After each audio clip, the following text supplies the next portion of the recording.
What would I hope? My musical legacy is I hope that the people that I love remember that I wasn't so much of a dick, for the most part. He wakes up in the morning, does his teeth bite to eat. Ants Marching was pretty early on, maybe the most recognizable of our earlier tunes.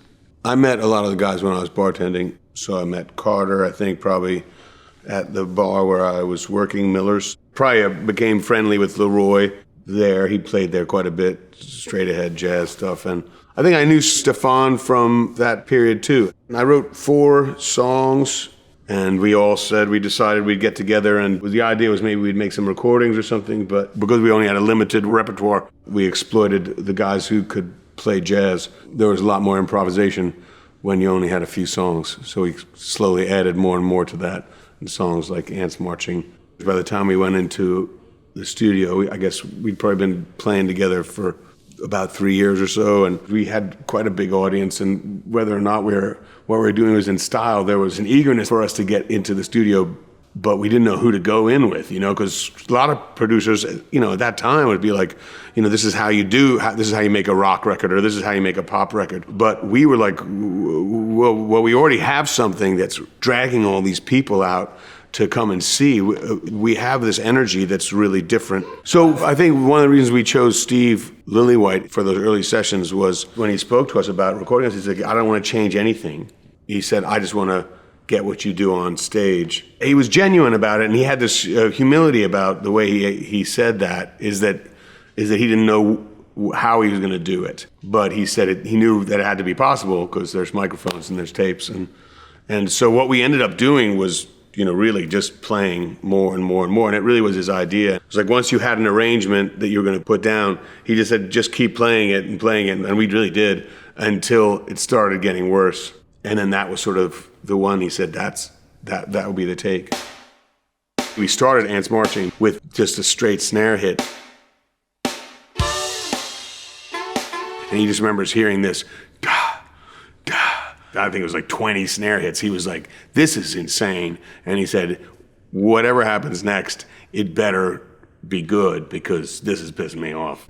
Satellite headlines read, someone's secrets you see. Satellite was like a challenging lick. I like to watch like Robert Fripp and how he played, but he has got this crazy way of playing.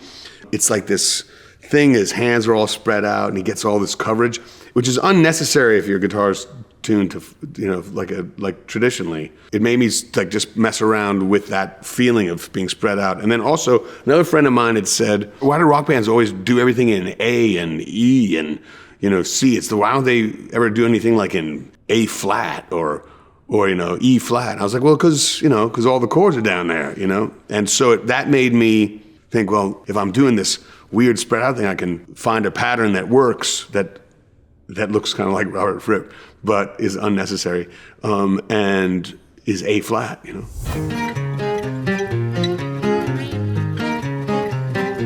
So the way I first learned to play it and sing at the same time, it was sort of like an exercise. I would just play it over and over again, and I would try and talk while I was doing it, and I'd make up silly lyrics to it. It taught me that you can separate my voice from my guitar. Like one could be the marching orders and the other one could be singing and dancing, flying around those structure a little bit more. That song is rumored to be about your father who passed away when you were young. Is there any truth to that? Maybe. I don't always know why I start something, and usually really if I'm right, lyrics are not easy. Some people are really good at it, but the songs that I'm unapologetic about are the ones that come quickly. Then they don't have time to get dragged through the gravel or through the dirt, and then I don't think too clinically about them. But I imagine that a therapist might look at Satellite and say that's about death, or about loss, or about accepting that it is loss. And so then if you looked at my life, you'd say, well, his dad died, but then but my dog died too, so could be about my dog.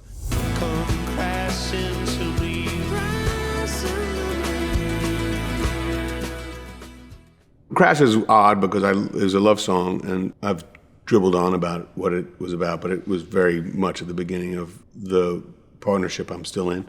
And that's where it came from. There's always a funny regret that I have because there's this throwaway line that while we were recording that I jokingly at the end of the song about the skirt that I threw in there in one take as a joke. Cock up your skirt a little more.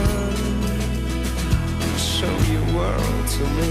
The rest of it is sort of, for me, was always a little bit lighter. But it made the whole thing more about sex than maybe I wanted to admit it was. But then if I look at the song, for me, it's a pretty sexy song. It's hard for me to sing it now that I'm in the second half. It's like that's what I like to call it, of my time. This is a song of a 26-year-old or 25-year-old. Now I'm a 56-year-old. So then it changes what you want to sing about. I mean, I still want to sing about it, but I'm like, easy, pal. Rein it in. I throw my back out too often to sing that song. Who's got the claws in you, my friend, into your heart? I was really grateful because that made me look at it a little differently. The term autonomy of art, I always liked that idea that once you finish something, if you put it in the world, it's no longer yours, and what you intended doesn't matter anymore. And I like that idea because then it also takes some of the responsibility off of me. But it could mean a mountain to somebody else, and I might have just intended a molehill, you know. You come crash into me.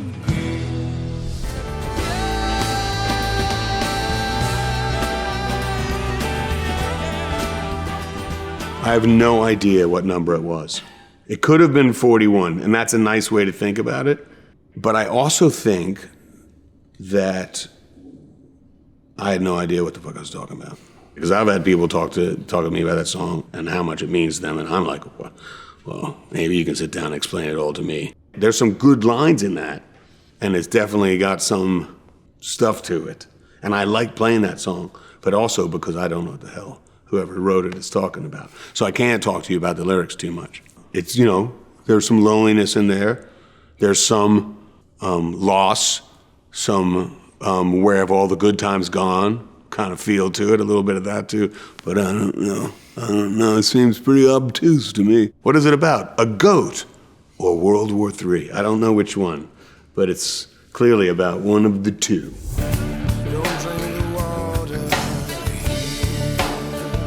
With friends of mine, people close to me say, what do you think the best song you ever wrote is? And that's the first one every time. I have nothing to apologize for that. It's like I was as clear as I could be. Why am I mad at the history of North America? The thing I'm maddest about is all of the knowledge and all of the culture and all of the perspective that we erased for greed. But for all generations to come, to steal the future away from our children. The idea of conquering people is deeply misguided, arrogant, and stupid. I realized that the best way for me to say that was to be the villain. And that's the part that I like so much about that song, is like being the hunter, Where are the skulls I've got to crush? Because this is all mine. And then, of course, the reflection is sort of looking back. The don't drink the water part is turning around and facing what you've done. But we still do it. That's what we do. I have no time to justify to you, fool, you're blind, move aside from me. I think what's interesting in America is, in the U.S., and we've told this oversimplified story, that the racism of America primarily existed in the South. But the truth is, when you look at our history, the racism was everywhere. Here in Seattle, no one that wasn't white could live in this neighborhood 60 years ago, less than that probably. And of course it was enormously central to the South. But then when I talk to people in Virginia or Louisiana, and you talk to people about race and race issues, you might find the most overtly secessionist or whatever, but you also find, in my opinion, the most aggressively progressive people in the country. Down there is the front line, so that's where you find the people that have changed the country, because that's so much of where it happened. Of course it happened everywhere, but it really happened there. A lot of the hopes that we have for resolving the problems in this country will be found in the Southeast, I still think. The space between the the tears we cry. I loved the process of making that record. It was different for all of us as well. And I think the resulting record was good. A lot of people said it doesn't sound like you, like your other records. But then again, that doesn't bother me because it's not the same bit of music.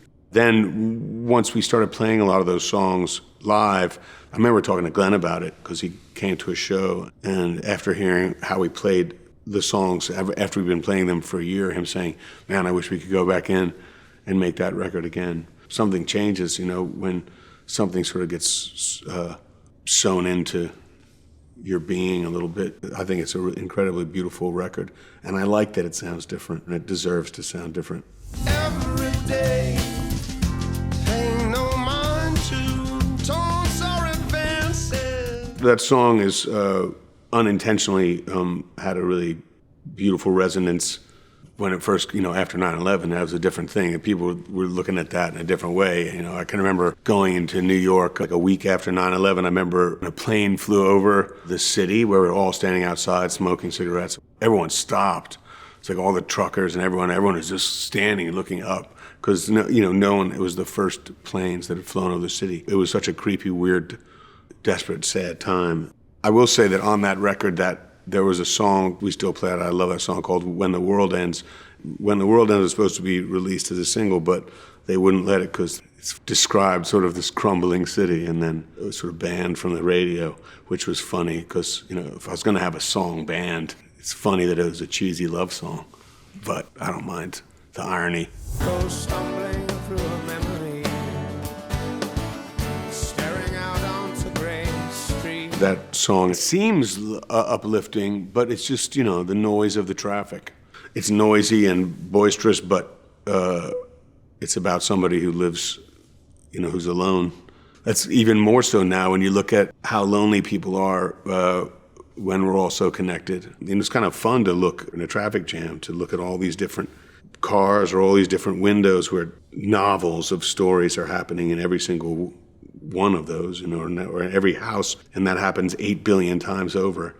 But it's incredible how isolated we are when there's so many of us here. And so that song's just about, even when people are trying to sort of reach into us and help us out, that the true loneliness that we all exist in is inescapable if we obsess on ourselves. Oh, little Billy's got a gun, little Billy's having fun. The song's not directly about my political views on guns, because it's not really political. It's just, are you insane or are you not insane?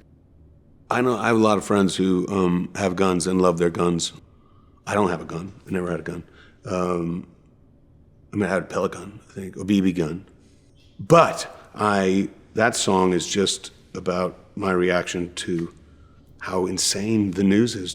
This bizarre idea that keeps coming up is like, let's not make it political just because another 10 people got mowed down. Let's not make it. It's like, I don't give a fuck about the politics. I don't give a fuck.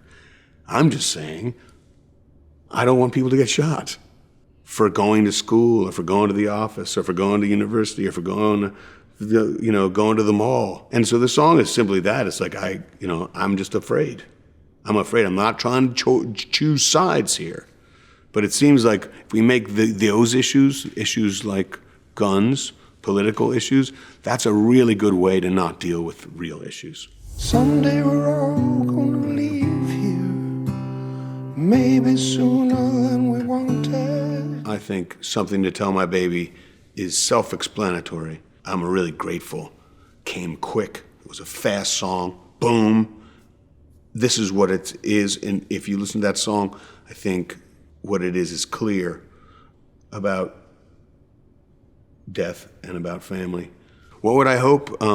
My musical legacy is, things come and go quickly nowadays, So I hope it casts a pretty shadow, but I don't know how long it'll last, I hope that the people that I love remember that I wasn't so much of a dick, for the most part.